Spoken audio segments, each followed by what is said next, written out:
Here in Montreal, Boston, Buffalo, Chicago, and the rest of our friends in the National Hockey League. This is just a gentle reminder that you're in for a few surprises, because the new St. Louis Blues have put the check back in the Checkerdome. Building on depth, desire, and determination, Francis proved to be a man of his word.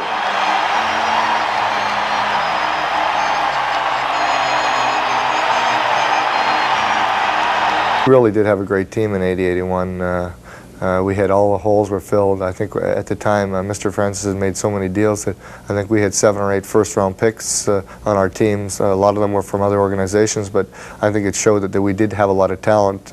We had all the holes filled. We had great goaltending. We had good defense. We had good scores. We could do it all.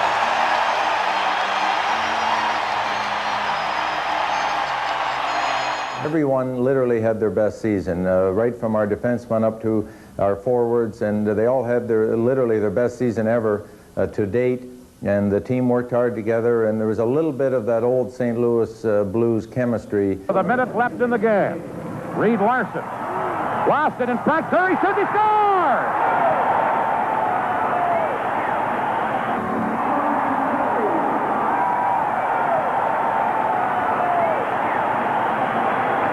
I guess I've been involved running National Hockey League clubs for the last 22 years.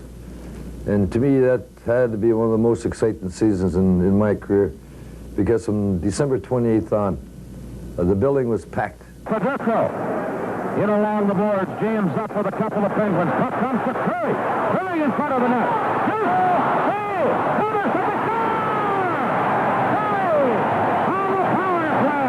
I think Mike Liut showed that he was a dominant NHL goalkeeper. Going into that season, I don't think anyone realized that. The team got to be known as the St. Liut Blues. Bob Plager became famous for a scouting report. It was every night, just play Liut. And he played every night almost and was terrific. Mike Liut that year played as good in goal as any goalkeeper I've ever seen. Turnbull comes up with the puck but couldn't clear it. Now Dion a shot, rebound! Oh, and Liut stopped it from close there. Now the King center. Here's Larry Murphy. Hit the goal post. Murphy hit the goal post. Another shot. And Liut stops that. Now Brownsidle clearing it. To Turnbull at center. Turnbull. To Crombeen. Shoots in an empty net. He scores!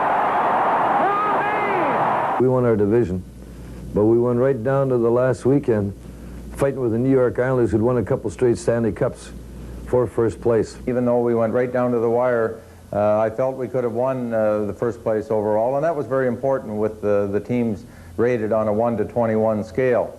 Our team showed a lot of pride, a lot of character, and a lot of talent for a team that wasn't supposed to be in the top 10. Come on, we're working hard, boys. We're working hard every shift, every shift.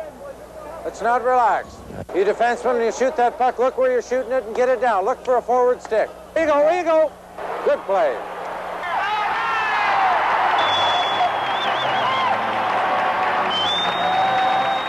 It was the 5th in the deciding game here at the arena against Pittsburgh.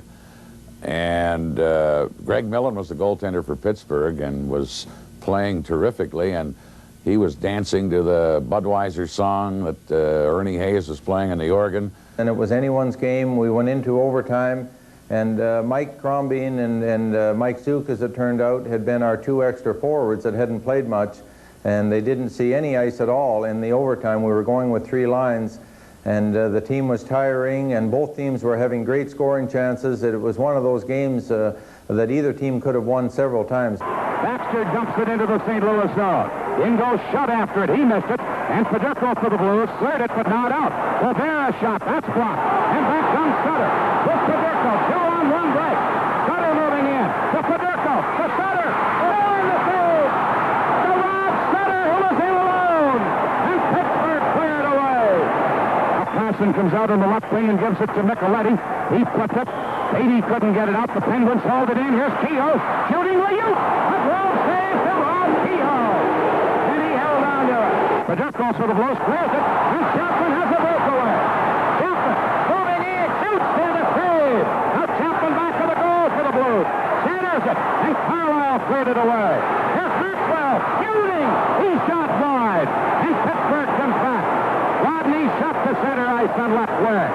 Shot, drops it to Malone to lead. Oh, he's shot wide. Back comes Curry to Federko. Federko to center. He's checked by Carlisle. And Carlisle comes back for Pittsburgh. Across the line to Kehoe, to Johnson, in on goal. Liut the save. Going into the second overtime, I decided to play Mike Zook and Crombie, and I put Zook out on one shift, and he looked a lot faster than he normally would have looked, I think because both teams were tiring. The next shift, I put Mike Crombie out on the ice. Crombie had the flu that night. He's not a great goal scorer. Hadn't played, I don't think, since the first period. LaPointe in across the line in the Pittsburgh zone. He tries to center one. Zook gets it back to the goal. It's put to Crombie. Mike Crombie! And the blow-off on the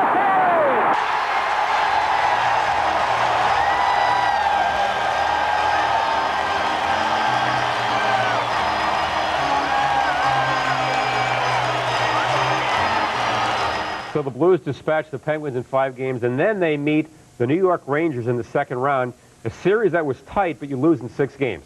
Yeah, that was very disappointing again. We felt, again, for Emile Francis, for Red Berenson, for Barclay Plager, that we were a great hockey club, and, you know, we had our chance, and we won the first game at home, but unfortunately things didn't work out. We ended up losing in 6 at Madison Square Garden. So a disappointing end to a really good hockey season for us. And